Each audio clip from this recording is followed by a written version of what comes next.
with the trend that has not been curbed and nothing has been discussed about it. For instance, when you see a project like fuel subsidy removal and you don't have a substitution or alternative like stomach infrastructure. We have you on the program again today. It's a pleasure to share the moment with you one more time on KAFTAN Television. And the program, of course, happens to be the economy today.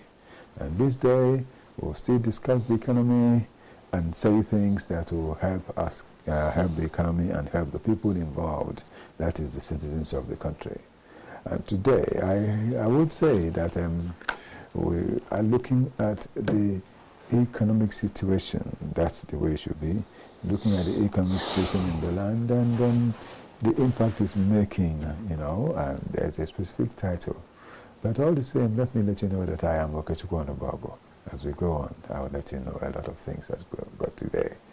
Like saying that I have a topic, and the topic is a rising cost of living and the impact on the citizens. These are the things we will talk about. If you're looking at the rising cost of living in Nigeria, it's having a devastating impact on citizens because we have seen that the food prices have gone, have skyrocketed, I must use the word, and a lot of things are happening. Even the ones that we thought had come down are beginning to go up slightly. Apart from the only one I know that is still quite down is talking about maybe a mudu of gari and that of beans, these two basic staples. The others are not smiling at all.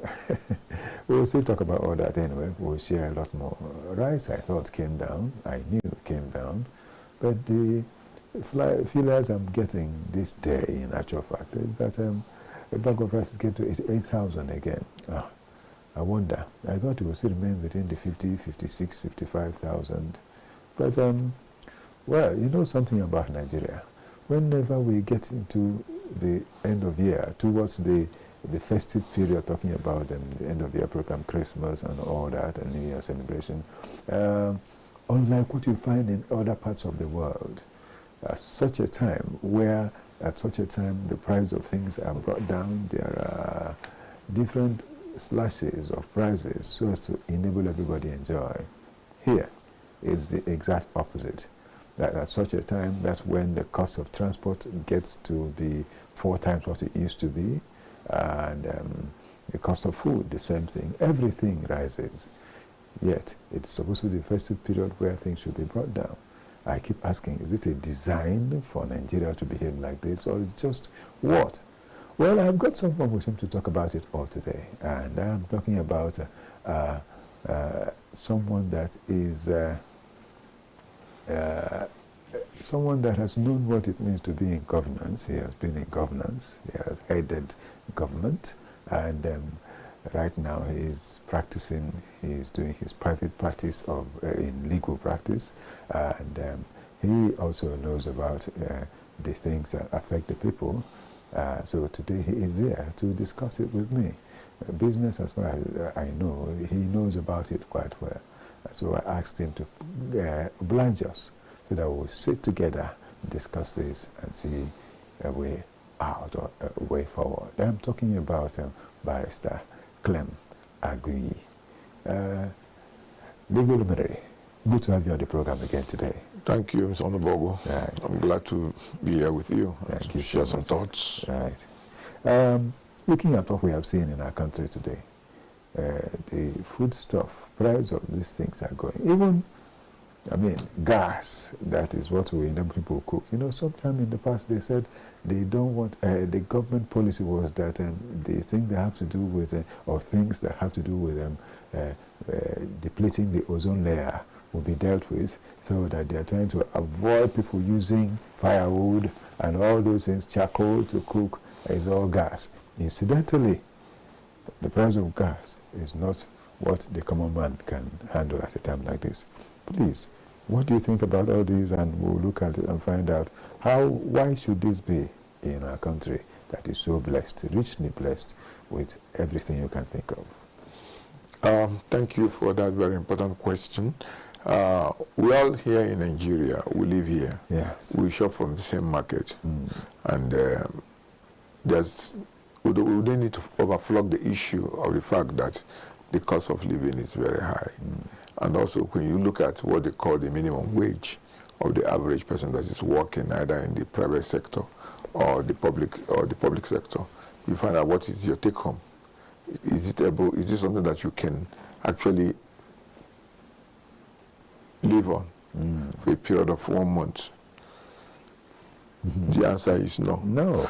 If you calculate the average person in Nigeria that is very economical, what you spend in a month runs between the average of 500,000 naira to 700,000 naira.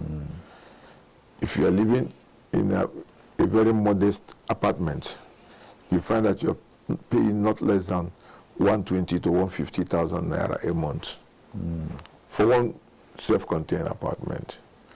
Then you look at your feeding. Let me assume you are spending about 50,000 naira to feed yourself in a month, which is not possible.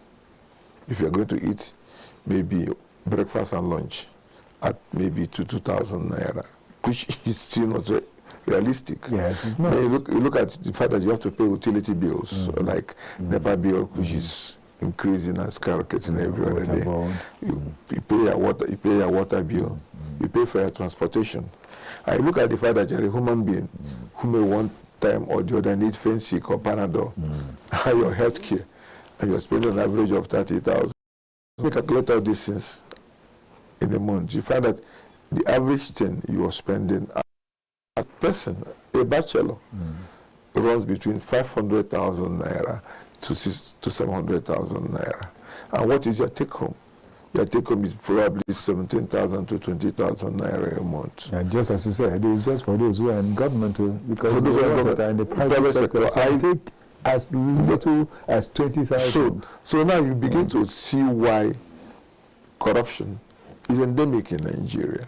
Because there's no way you are paying somebody the salary you're paying that you know is not even a living wage, and you say it's a minimum wage. It is not realistic. It's not sustainable for the individuals. Now, if you take it up again at maybe a family of 1 or 2 or 4, you find that the average Nigerian family of 4 spend about 1.5 million naira every month. And what is the take home in terms of wages? So the cost of living in Nigeria is brutish, very hard and very harsh.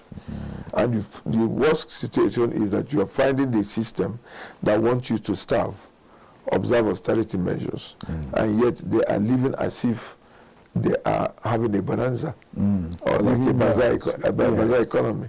The cost of living of our people in government, our government expenditure and overhead is so high that you begin to wonder, is it the same people that are borrowing money from all over the world that is spending money the way we are spending, and spending on issues that are not even a priority, that are not impactful on the people? You look at the size of our government.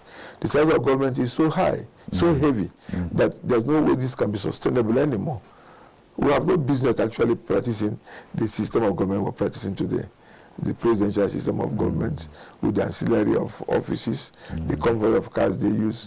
You have a unicameral, a bicameral system of legislation in the national and also the states. And some people have been saying add council of chiefs inside again as another. You see, we don't even know what to set of our priority. And when you look at it, you said here that they said stop using firewood so that you can save the environment. Agreed. And we keyed into that. We are producing nothing. We agree with countries that have produced and they have started of producing. That if they start selling what they have in their reserve, the next 5, 10 years, 15, they're still selling without finishing them. And then we keyed in and said, okay, use gas. That gas now is outside the reach of the common man because we do not have a clear-cut policy on whatever we are doing. Sometimes we are just doing because we see people doing. We go to conventions, people are saying, we don't even ask, how does this impact us? Yes, we said no gas flaring. We want to eliminate our gas flaring. Now the gas we are flaring free of charge, and you are causing environmental decadence in the Niger Delta areas where the gas are being fled. Yes. Now people want to have the gas to enable them cook. You have made it out of their reach. And what happens? They go back to the firewood and they're cutting down all the trees again. Exactly. You understand? Because the survival is the game. People must survive. Forget all this grammar that we speak. If people don't have what to eat, they will eat you. That's correct. That's correct. You see, when you go to some war situations where people no longer have food, they begin to cannibalize themselves to eat to survive. Because the human being must to survive. You might think what they're doing is wrong, but what about their survival? Survival the person that survives is the most important thing. So you look at so many things that are happening in Nigeria, and the government will come up with statistics and tell you, oh, inflation has dropped from 18% to now 16 point something percent. Of course, that is their statistics. And even going by that statistics, 18% inflation and 16% inflation is still very high. It's still very high for us. And you can see why there's maybe a drop from September that was 18 point something to now 16 point something in October, November. It's because we're into the harvest season. Yes. And people are harvesting a lot of crops out from the farm.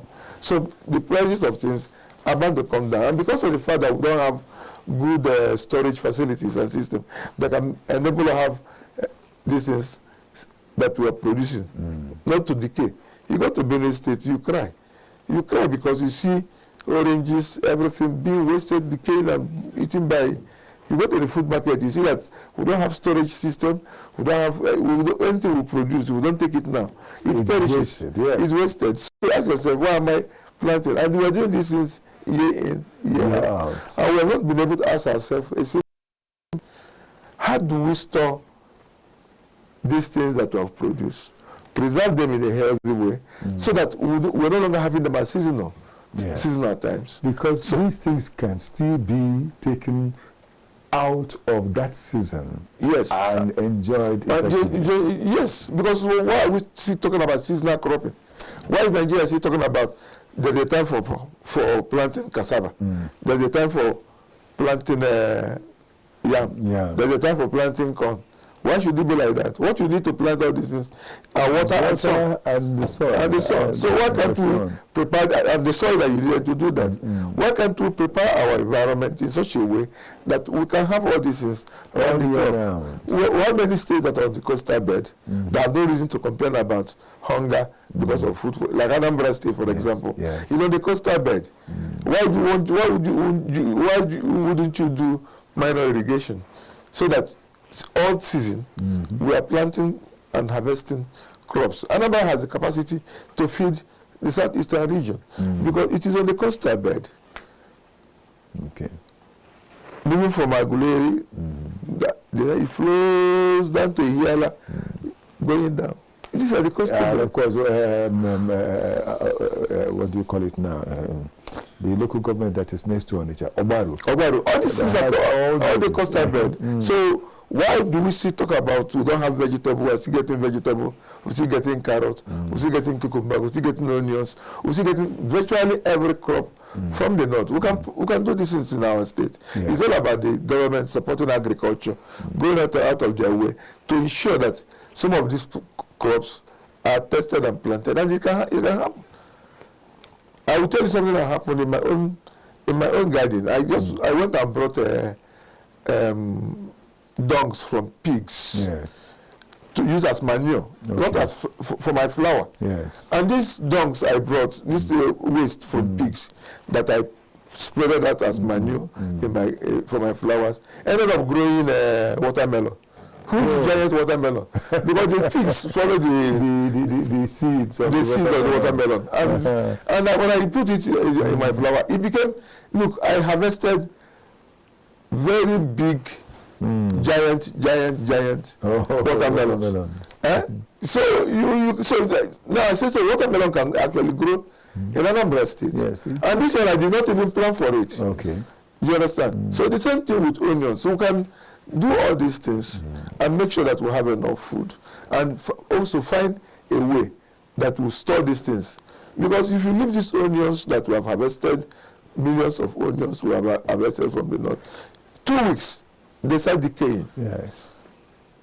But you go to United States of America, every season you're finding things on the shelf, and they're very fresh. There's a way these things are being preserved so that they can last much longer than they're supposed to have on the shelf life. So that is the problem that we have here. Lack of clear-cut policy and the inability to. I think we have been so much, we have wasted so much of our time and energy in thinking of how to loot our oil and mineral resources. There's no more right thinking in the way we can actually yes. Our grandfather used to have yam bands. Yes, I remember. That's the mark of a rich man. And they put the yam band, and this is last over the season. The number of yams you have in your band determine how well you are and how strong you are. And all these things, we abandoned our grandfathers, our forefathers' ways of doing things, and we introduced nothing. Everybody wants to be a trader. Everybody wants to buy and sell. Nobody is thinking about the farm. And when the government come up with a policy of going back to the farm, it becomes all by mouth. I remember Shagari was doing Operation Feed the Nation. Operation Feed the Nation, right? Is it about I think the messenger did the Operation Feed the Nation. And the Green Revolution. And the other one that came after the Bangladesh administration go back to the farms. This is we come up with different names and titles, and then we do not sustain. And that is why today we have about 250 to 300 million mouths to feed, and we cannot feed them. The other government that left before this one came and closed the borders so that farmers are able to farm and this thing. Well, farmers farm quite all right, but insecurity made it difficult for them to even harvest what they think. In most cases, the products they got, the produce that were harvested, went to the fellows who are the people causing insecurity. Yeah, went to the bandits. Yes, the bandits. They forced them to harvest for them. So these are the problems. And people now stop going to the farm because of killings and insecurity. It is Bishop Coker that said that the road to the cemetery, the legs to the cemetery are now much more than the legs to the farm. So if you have more legs going to the cemetery to bury the dead, who went to, and you have less legs going to the farm, how do you expect not to have a high cost of living when you don't have the local products we're importing? When you are talking about, you mentioned say something about rice costing 8,000 naira. Yes, why won't it be like that? What is the harvest? Is that because of Christmas season? If the harvest was much, then you'll be able to say, even if you put it there, now, even the foreign rice that used to be cheaper than local rice is more expensive. Yes, it is. You were talking about 8,000 naira. I priced rice, I wanted to buy rice. I was seeing rice of 155,000 naira. I was seeing rice of 112,000 naira. I was seeing rice of 90,000 naira. Yes. You understand? So it depends on the variety of rice too. Sometimes you want to buy this one that he says 80,000 naira. When you cook it, it doesn't rise. Not only would it not rise, it doesn't last long. It doesn't last long.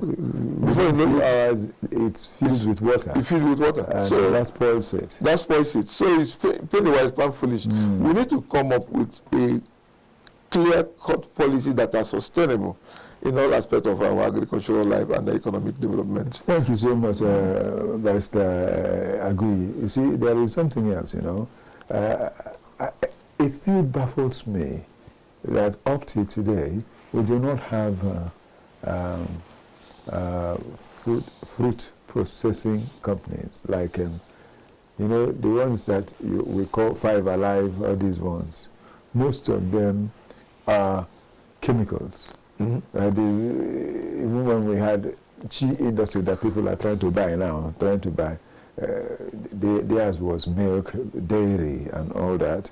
But we find out that in most of these cases, like nobody anywhere around Kogi State, around Enugu State, around Benue State is producing, it has a mango fruit processing factory or orange fruit processing factory, because that is where you have the raw materials, and we don't find anybody processing them.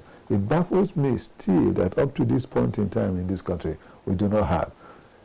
Before we started talking about this, our own activity of Nigerians doing their things, when we were under colonial rule, there was this food processing factory in Oji River, where they used to produce cashew nuts and all those things, and they were there all the time. I remember I had even gone to such a factory, that particular one that is around Oji River.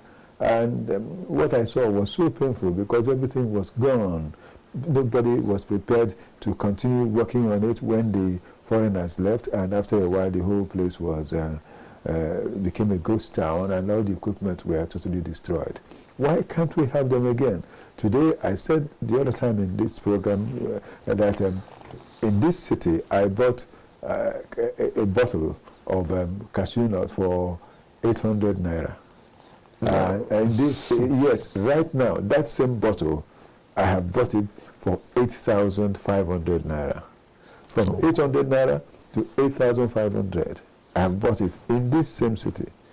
In actual fact, in the same supermarket that I went to buy it 800 naira years back, I have gone there, I've still seen it right now. It's kept rising and rising. Now it is 8,000, 8,500. Yet, cashew nuts are what we can get from all over Benue, all over Kogi in particular, and the Enugu state. I remember sometime in the past, we went for a program, and we were coming out, one of the, federal, the governor of Enugu state was doing an inspection, and then I think I was with the NTA Enugu then. And so we went to a place called Mbu, and then we got there. I saw mangoes everywhere on the road, and nobody was touching these mangoes. So at the stage I had to ask, please, these mangoes, why are you letting them all be everywhere on the road? You know what they asked me? Do you want to eat? Please, take. We don't have any need of it anymore, that's why. I felt so bad. All over the road, their houses were just by both sides of the road. And in each compound, you see 3, 4, 5, 6 mango trees. And nobody was interested. And that was when I tasted the sweetest mango I've ever tasted in my life. Yet, these things are being wasted. You know what they told me? Did you come with your car? Come, bring your vehicle, let's fill your boot for you. I felt so bad. How can we be talking about such a thing in our country? A place where we should have, I mean, those in authority, just as you mentioned, should have brought people who will come and do this work here, no matter what. Not when we go to most of the supermarkets to buy fruit juice, it is the chemical ones that we are taking, and everybody feels all right, because you see something like the nectar, which is not true. You know, there are things we need to work on and to get our country better. Let me also bring this other side. This CNG, they talked about the CNG. Now when the CNG comes, the cost of transport will be brought down. But it baffles me too that today, if you enter the CNG vehicles, it is still not a reduced cost. At least I remember that the other day, I saw one moving from Nyanya to Wuse, and they said the price was 500 naira. And I said, what is the difference? When these taxis and other people will carry people for 700 naira, even some cases 600, now you're doing this one that is a big luxury bus that contains about 35 or so, or 65 on whole. You're now taking 500 naira from them. What have you done? Yet it is CNG. It is not the fossil fuel we're talking about, is CNG. And I said, with the way they were talking about the CNG, I expected that when such a vehicle comes and people will enter, even at the fact that it's a big one that will contain many more people, it should have been 200, 300. Why 500? And I have a question. Does it mean that the government does not even look into the activities of these people so as to make sure that it is brought down to the reach of the common Nigerian? Yeah, you see, one, the government you're talking about, you ask yourself a question.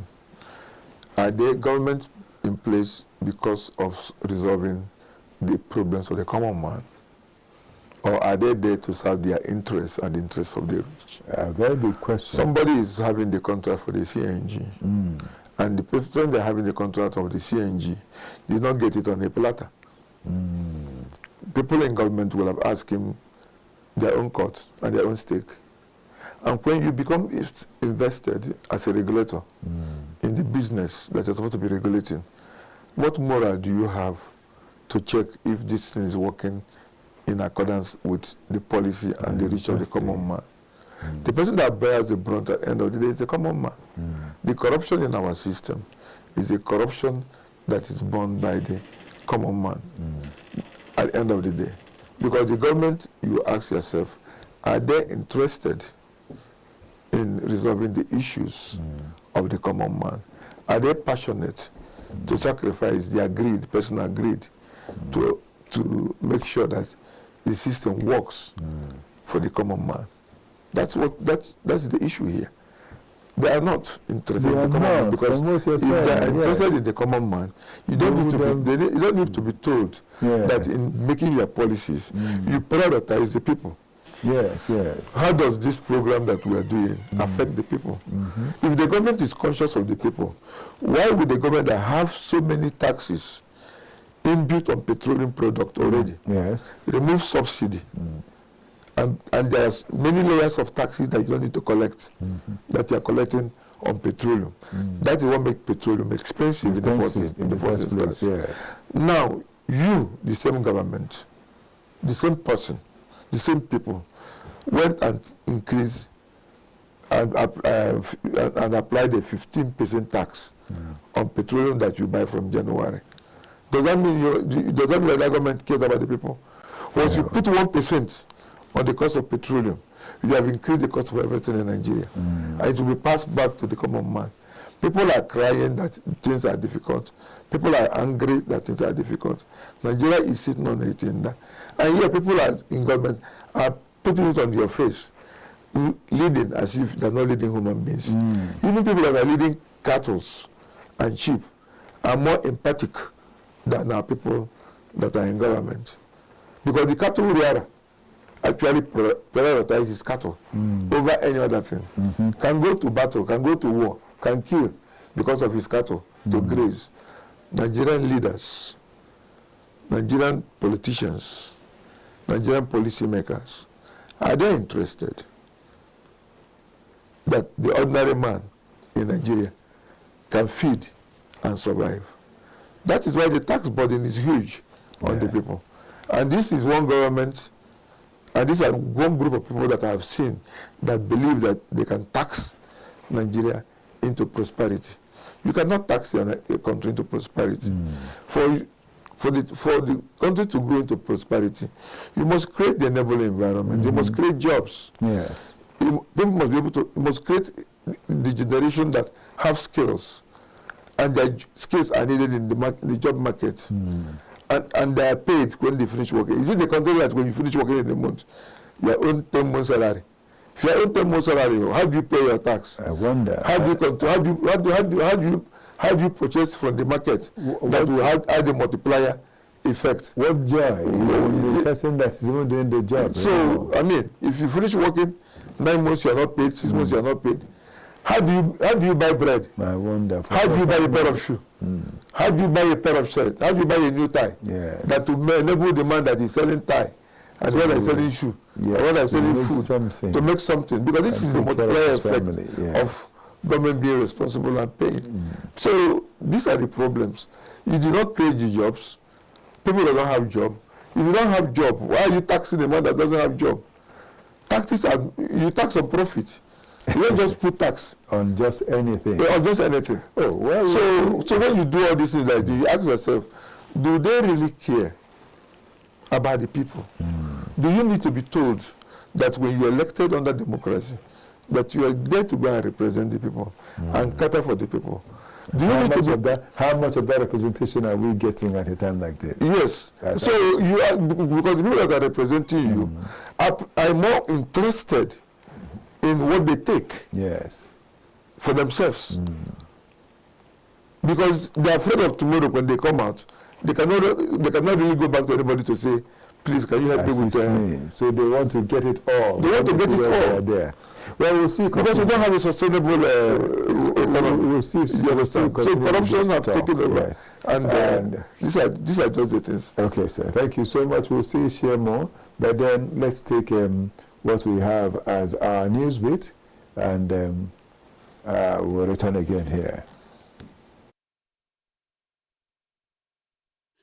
Eurobond issuance boosts Nigeria's foreign reserves to $46.7 billion, CBN. Nigeria's foreign reserves have risen to $46.7 billion, the highest level since 2018, following renewed external inflows and the government's recent Eurobond issuance. The Central Bank of Nigeria, CBN, said. CBN Governor Yemi Cardoso, represented by the Deputy Governor of Economic Policy, Dr. Mohammed Abdullahi, disclosed the figures at the opening of the Monetary Policy Department's 20th Anniversary Colloquium in Abuja. He noted that the current reserves level is sufficient to cover more than 10 months of imports, marking a major buffer for the economy. Abdullahi also signaled that lending rates may begin to ease in the coming months, in line with the expectations of continued moderation in inflation. Lower rates, he said, will support improved access to credit and spur increase in investment activity across the key sectors. In the parallel market, the naira appreciated slightly, strengthening by 2 naira to close at 1,455 naira per dollar on Monday, compared with 1,457 naira on Friday.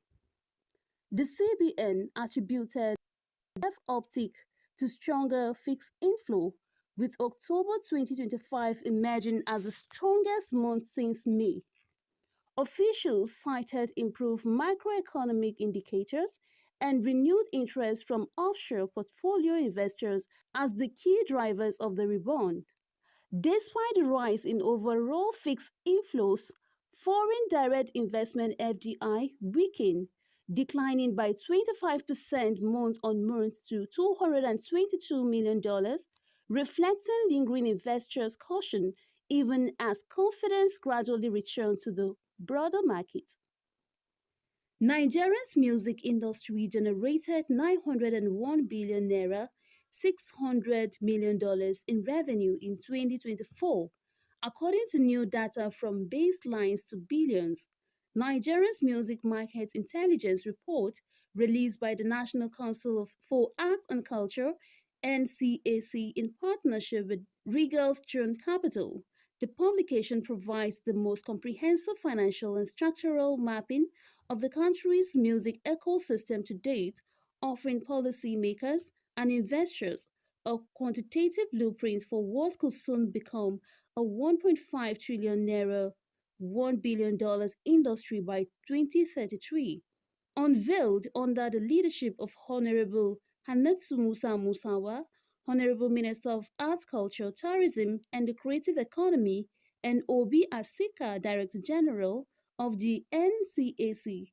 The report combines financial modeling with cultural data to assess the Nigerian music economies through scale and growth trajectory.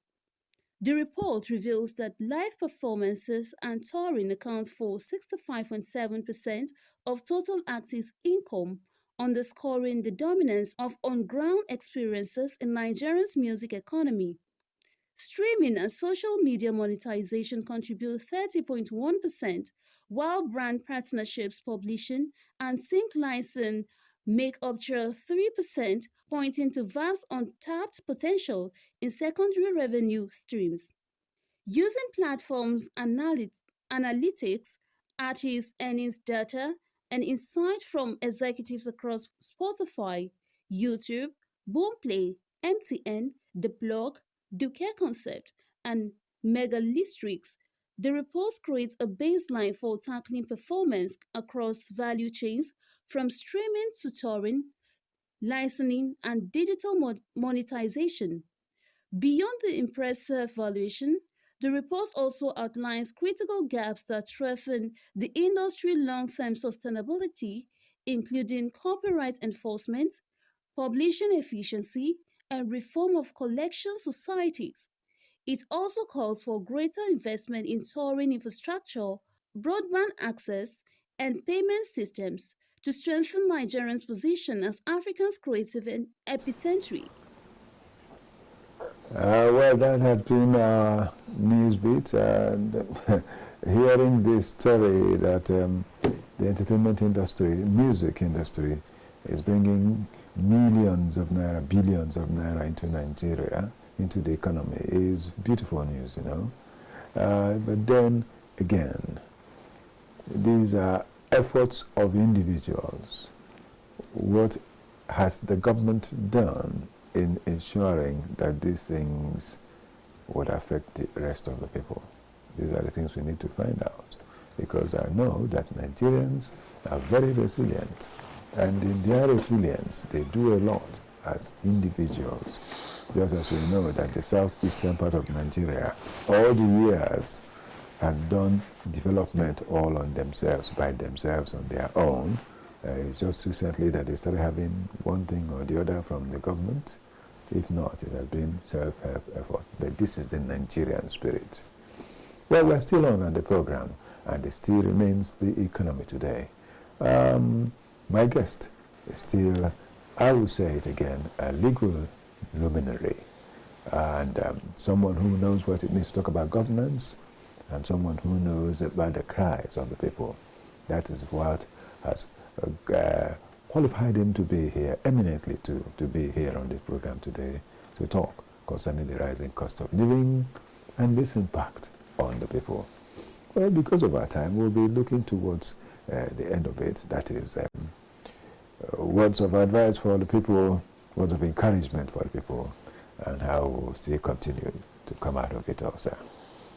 Well, despite whatever is the gloomy economy that we have in Nigeria, and we all already understand how painful it is and how embittered the people are. The worst thing that can happen is where you say you are no longer having a hope. The most worrisome thing will be a hope, the most hopeless situation. We must continue to give ourselves hope. There are things people can do to also help themselves in this very harsh economy. And there are things that the government will need to do to help the people in this harsh economy. As individuals, I believe that we can actually look at our budgeting and lifestyle and begin to prioritize what is necessary. You no longer buy things because you want them. You buy what you need. You consume what you need to consume, not what you want. I mean, the era of going to buy the choicest whiskey to impress is gone. I mean, you can also have alternative in this things. You look at the kind of food you eat, the time of going to a restaurant to want to order for hippopotamus or octopus is gone. You order for what you can afford. You look at for example, if you look at the cost of energy, the utility bill, you don't need to be told that when you don't need light, you switch it off. You change your bulbs to energy bulb. It conserves more energy and reduce cost of electricity. Same thing with water bill. Instead of letting your tap run unnecessarily, you off it when you don't need it, and you take water when you need water, not to waste anymore. You understand? Yes. Even if it is sending children to school, you have to look at it. If a public school has good teachers and is functional, you might consider that instead of taking children to schools where they're going to be paying from your private schools, paying from your nose, and they're still exactly contributing to building a school that you're paying school fees for. But I see some private schools that are collecting up to 1.2 1.2 million to 2 million on children, and say have PTA asking parents of that school to contribute money to build a school, and I wonder why should it be like that, you know? So the government on its own hand has a lot of job to do. They have to see how they can control inflation. They have to see how they can provide subsidy in certain areas. There's nothing wrong in providing subsidy for citizens, either as food stamps, either as subsidizing agriculture, or encouraging agriculture, actually. Yes. You understand? There's nothing wrong in encouraging farmers with improved seedlings, fertilizer, low-interest loans, so that they can farm more, and price security for those who are going to the farm to farm. The government can do all those things. The government can create the infrastructure that will enable people to transport their farm produce from the farm to the market. That reduces costs of transportation, which is actually one of the things that makes cost of living to be high. So there's a lot the government can do in terms of building infrastructure, controlling inflation, putting in subsidy, encouraging agriculture, and controlling inflation through their policies.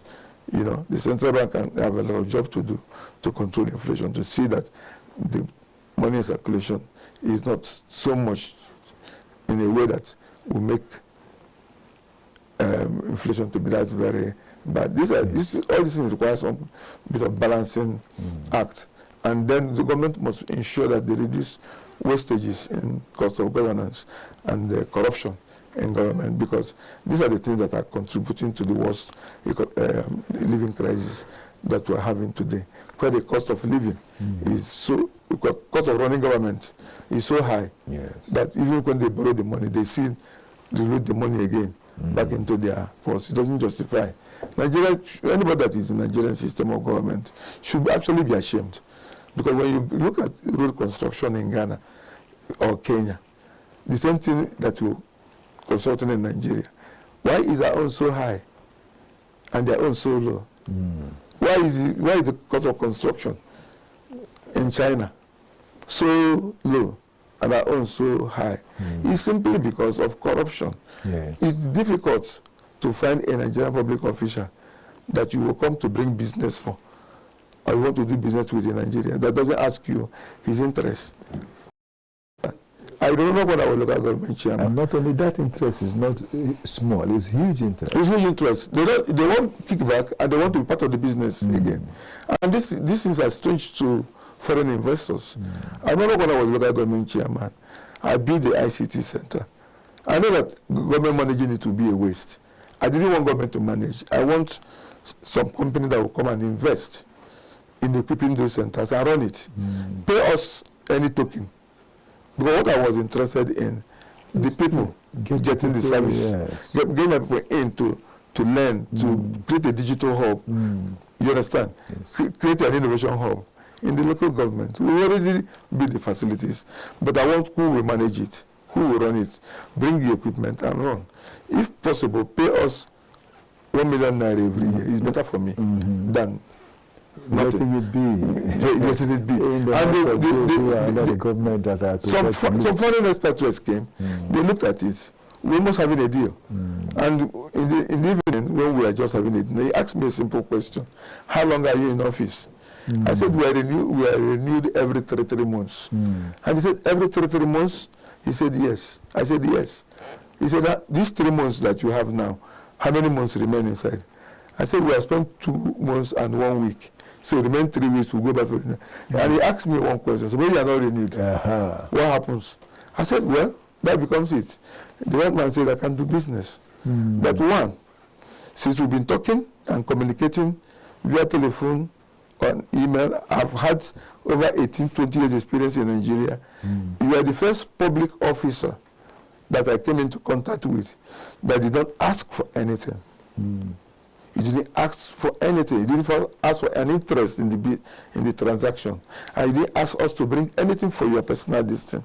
You're talking about your people getting service. Said, you are the first. And he has been asking himself if I'm for real. Because it's not Nigeria. It's not Nigeria. And I was like, I was personally embarrassed that this is the white man's notion of my country and the people. And your country. And because I said I'm not going to, I'm not sure of the next 2 months. Yes. Of the next month, Yes. what will happen? The man said they said they cannot do business. And that was how, if I knew, I would have told him I still have one. I still have 6 months or whatever. But that was the end of the discussion. He said, you're a good man. I don't want tomorrow somebody will come and start changing all these things we have agreed with you because we are not even sure of coming back. And the old man was right. 3 weeks after, we were asked to hand over, and I left office.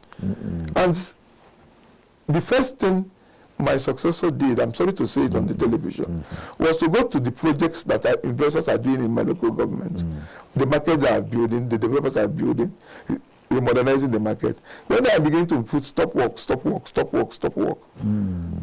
putting stop work every day. I was asking myself, what kind of hostile takeover is this?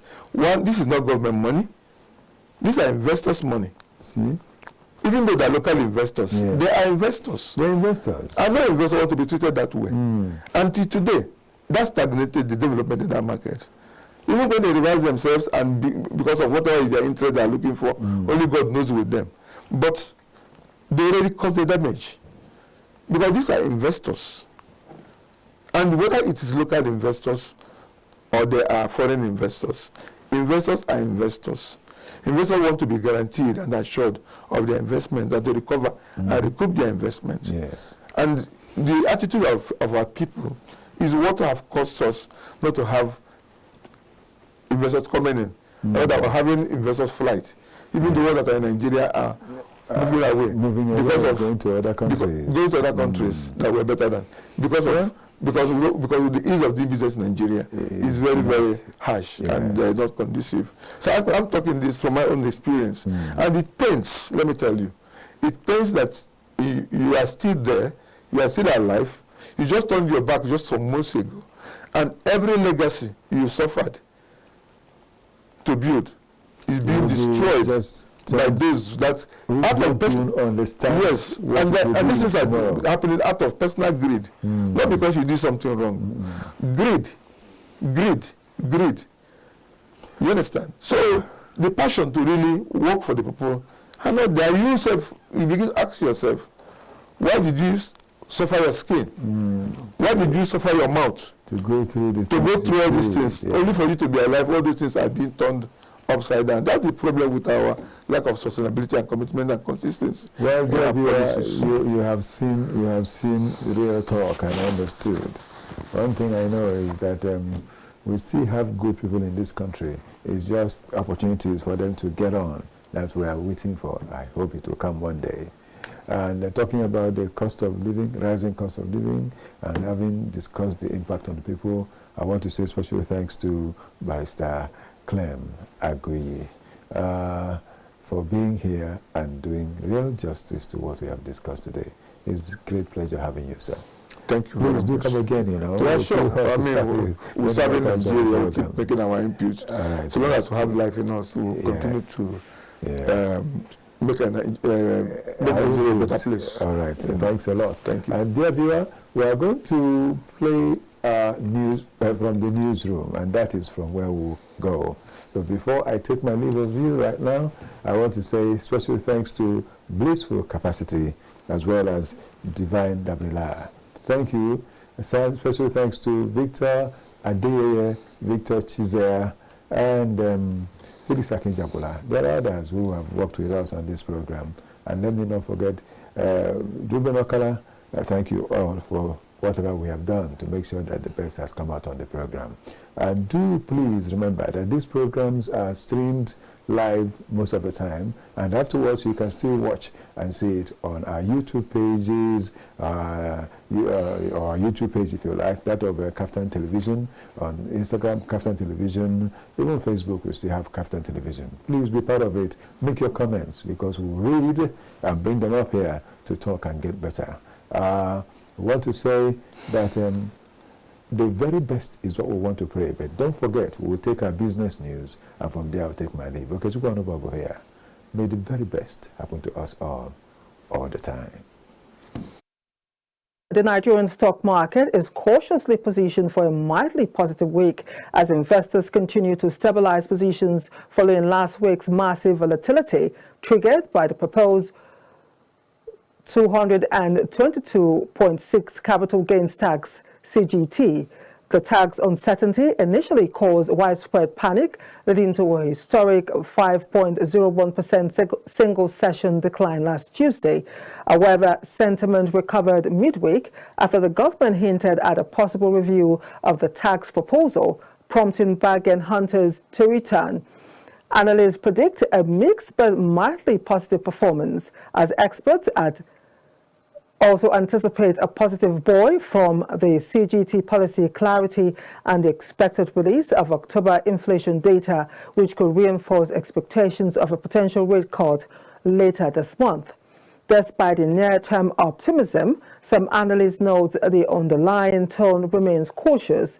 They state the market sits at an inflection point as investors weigh year-end profit-taking against evolving macro cues, including the upcoming November Monetary Policy Committee decision on interest rates. The federal government has called for the establishment of indigenous aircraft leasing companies to strengthen aviation financing and support airline fleet modernization. Aviation Minister Festus Keyamo, speaking at the 2025 FAN National Aviation Conference FNAC in Lagos, emphasized Nigeria's strategic position as a major aviation hub. He highlighted that the country's improved legal framework now provides a conducive environment for local leasing firms, enabling airlines to access financing more efficiently for fleet expansion.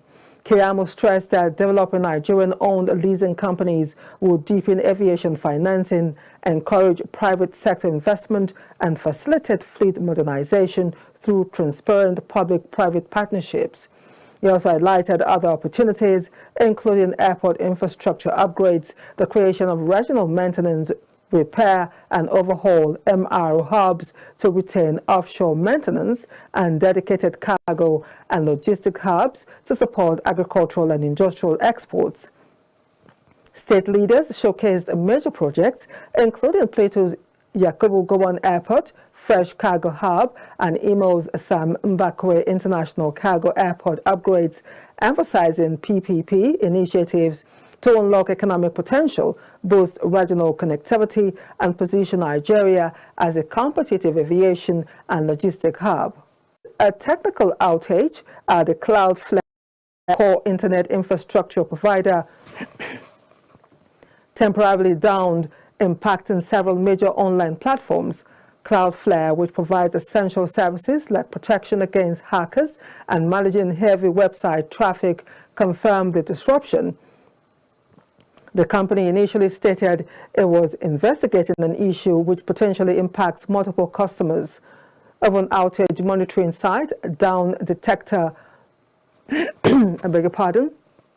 was affected. While Cloudflare reported that services were beginning to recover, they warned that customers might still see higher than normal error rates as remediation efforts continue. The incident highlights a growing concern over the Internet's reliance on a few major providers. Graham Stout, head of public sector at Checkpoint, emphasized the profound impact. During today's outage, news sites, payments, public information pages, and community services all froze. It was because a single layer they all rely on stopped responding, he said. Any platform that carries this much of the world's traffic becomes a target. Even an accidental outage creates noise and uncertainty that attackers now know how to use. This event follows other recent major internet failures involving services like Amazon Web Services, AWS, and Microsoft's Azure.